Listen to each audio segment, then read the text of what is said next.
La situation de l'agriculture mondiale, c'est sur un même marché mondial, des agricultures très différentes en fonction de considérations écologiques, bien sûr, en fonction des environnements, mais aussi en fonction des conditions sociales dans lesquelles travaillent les agriculteurs. On a aujourd'hui sur un même marché mondial des agricultures manuelles, surtout dans les pays du Sud, les pays intertropicaux, où les gens sèment, travaillent le sol, repiquent le riz éventuellement, récoltent avec des outils strictement manuels et une productivité du travail extrêmement faible. Et en concurrent sur ce même marché, vous avez des gens, plutôt dans les pays du Nord, mais aussi un peu en Argentine, au Brésil et ailleurs, des gens qui sont équipés de gros tracteurs, de charrues 2x12 socles réversibles, de moissonneuses-batteuses, de motopompes et autres. Et tous ces gens sont en concurrence sur ce même marché mondial dans des rapports de productivité de 1 à 200.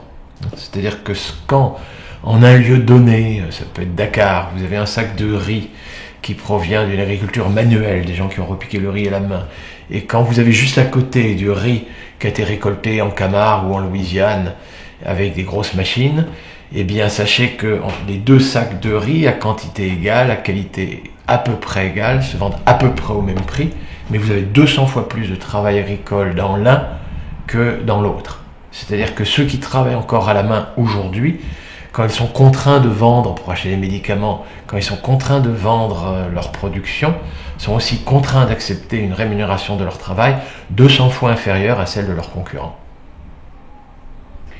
Depuis quand est-ce qu'on est face à une situation où on a un marché globalisé des biens agricoles ? Alors la mondialisation, on peut la faire remonter à la découverte du Nouveau Monde. Christophe Colomb, ça a été quand même une première extension du capitalisme européen, on va dire, vers les pays du Nouveau Monde. Et ça a été quand même déjà la rencontre brutale entre des gens qui n'avaient que des outils en pierre et ceux qui avaient déjà des outils en fer et même des outils attelés avaient déjà action à la traction animale. Donc cette mise en concurrence d'agriculteurs à productivité très différente, c'est pas complètement nouveau. Mais progressivement, c'est l'Asie, c'est l'Afrique, c'est toutes les régions du Sud qui ont été ainsi englobées dans un seul et même marché mondial, jusqu'à présent quand même plutôt dominées par les pays du Nord, ceux qui ont été les premiers à s'industrialiser. Alors ça, la mondialisation, elle s'est accentuée, notamment sous l'obédience du GATT, d'abord de l'OMC, l'Organisation mondiale du commerce, depuis quelques années.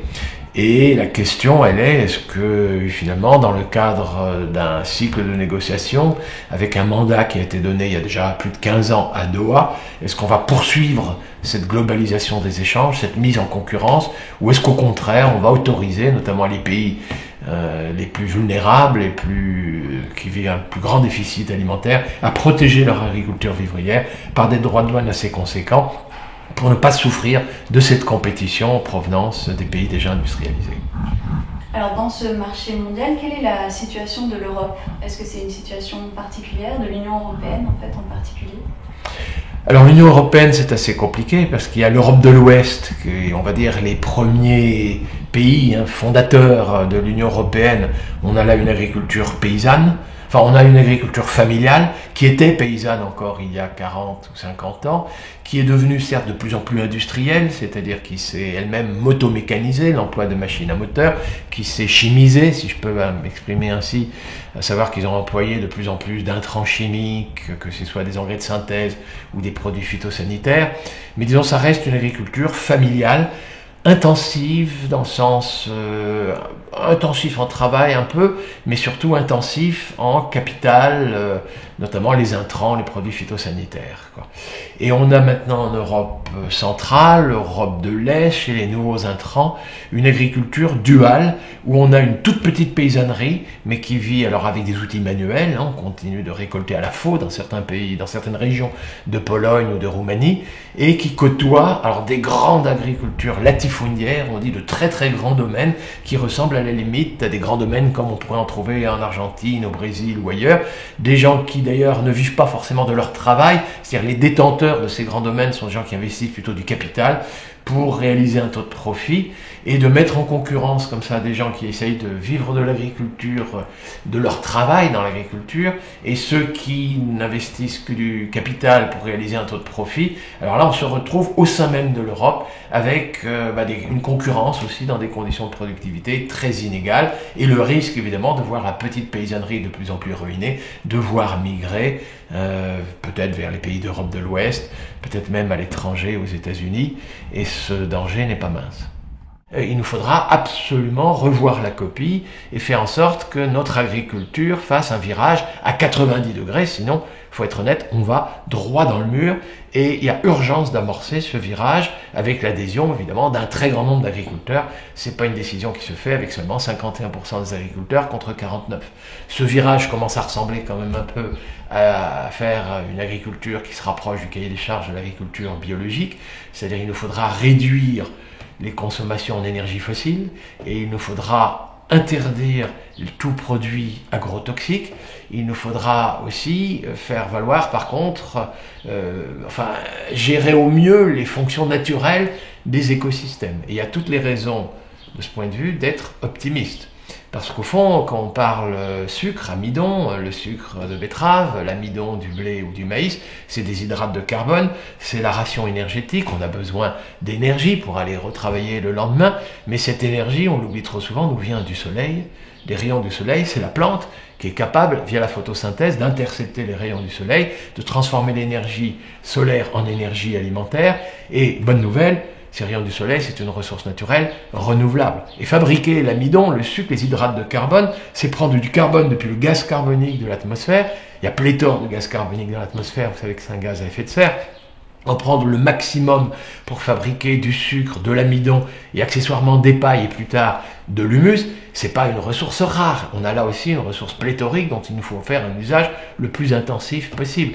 Savoir que le deuxième aliment, le deuxième ingrédient de première nécessité dans notre alimentation, ce sont les protéines. Mais les protéines, il nous faut rajouter à ces hydrates de carbone de l'azote. Mais l'azote, il y a 79% d'azote dans l'air, c'est pas non plus une ressource épuisable. Avant d'arriver à 77%, vous pouvez attendre des siècles.